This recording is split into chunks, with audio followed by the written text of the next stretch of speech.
कहेंगे कैश कांड तो सबसे बड़ा कांड है। अब ईडी से जो मुख्यमंत्री भाग रहे हैं, ये बहुत बड़ा विषय है कि कानून बनाने वाला, कानून के शपथ लेने वाला ही कानून को तोड़े। इससे बड़ा दुर्भाग्य की बात क्या हो सकती है। मुख्यमंत्री जैसे पद को ग्रहण करने वाला व्यक्ति, जो पद और गोपनीयता की शपथ लिए हुए हैं, जो कानून की रक्षा करने का शपथ खाए हुए हैं, वो एक एजेंसी के जिस तरह से संबंध को दरकिनार करके वो अवहेलना कर रहे हैं, एक कोई अच्छा उदाहरण प्रस्तुत नहीं हो रहा महोदय।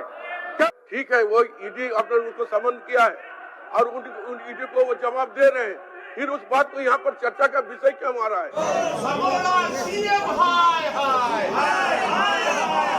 झारखंड विधानसभा शीतकालीन सत्र के दूसरे दिन भी खूब हंगामा हुआ। सत्र शुरू होने से पहले ही भाजपा और झारखंड मुक्ति मोर्चा के विधायक विधानसभा गेट के बाहर अगल बगल में प्रदर्शन करते दिखे। भाजपा के विधायकों ने मुख्यमंत्री हेमंत सोरेन को घेरा। ईडी के द्वारा 6 समन किए जाने के बावजूद उपस्थित नहीं होने के मामले को लेकर विधानसभा के गेट के बाहर प्रदर्शन किया। भाजपा ने हेमंत सोरेन से इस्तीफा की मांग की। उनका कहना था कि ईडी के डर से भागने वाले मुख्यमंत्री को इस्तीफा दे देना चाहिए। इसके अलावा उन्होंने हेमंत सरकार के 4 साल के कार्यकाल की सीबीआई जांच की भी मांग की। कैश कांड तो सबसे बड़ा कांड है। अब ईडी से जो मुख्यमंत्री भाग रहे हैं, ये बहुत बड़ा विषय है कि कानून बनाने वाला, कानून के शपथ लेने वाला ही कानून को तोड़े। इससे बड़ा दुर्भाग्य की बात क्या हो सकती है। उसके बावजूद भी भाजपा क्यों पड़ी हुई है पीछे? कि उनके बयान से कोई मतलब नहीं है। उन्होंने तो कह दिया कि मेरी अपनी संपत्ति है। बयान से कोई हम लोगों को मतलब नहीं है। वो केवल पता ये बता दें कि ये पैसा किसका। सत्ता पक्ष ये भी कह रही है कांग्रेस का है, बता दे। सोनिया जी का है, बता दे। राहुल जी का है, बता दे। खड़गे जी का है, बता दे। या हेमंत जी का है, वो बता दे। तो इन्होंने तो कह दिया कि ये मेरा पैसा है, मेरी संपत्ति है, मेरे परिवार की संपत्ति है। और प्रमाणित करने से दोनों में अंतर है। वो किस दबाव में कह रहे हैं, हम लोग भी इस बात को समझ रहे हैं। वहीं कांग्रेस के सांसद धीरज साहू के ठिकाने से मिले कैश मामले को भाजपा छोड़ने के मूड में नहीं है। शीतकालीन सत्र के दौरान दूसरे दिन भी इस मामले को लेकर भाजपा के विधायकों ने प्रदर्शन किया। कांग्रेस का काला साम्राज्य लिखे तख्ती को लेकर प्रदर्शन करते हुए उन्होंने कांग्रेस को जवाब देने की मांग की। हालांकि सत्ता पक्ष का कहना है कि धीरज साहू ने जवाब दे दिया है कि जो कैश आयकर विभाग ने बरामद किया है वह उनके परिवार के सदस्यों के हैं, मगर भाजपा इसको मानने को तैयार नहीं है।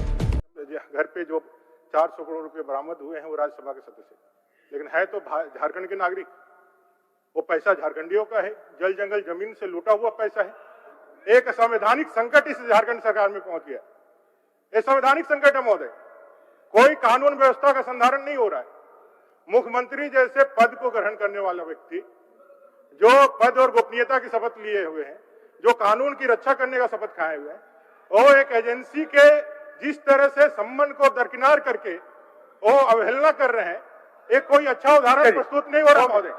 जो अवैधानिक स्थिति है, संवैधानिक जो परिस्थितियां यहाँ खड़ी हुई है, जहां लॉ एंड ऑर्डर का सिचुएशन खड़ा हुआ है, जहां मुख्यमंत्री जी के माध्यम से लोगों को अपील किया जा रहा है कि आप हर चीज के लिए तैयार रहें, ये जो अराजकता का स्थिति जो फैला हुआ है, इसके लिए सरकार से हम ये चाहते हैं कि बहस कराएं। सेकंड पाली खाली है महोदय, सरकार ये बहस कराए।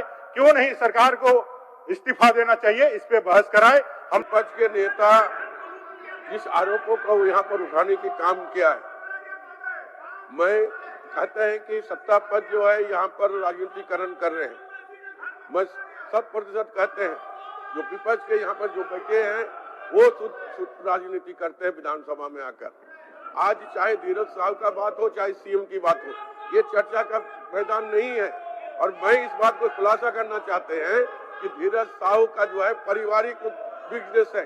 जब सिर्फ वो कांग्रेस के सांसद होने के नाते सिर्फ धीरज साहू का नाम आ रहा है, उनके पारिवारिक कारोबार है।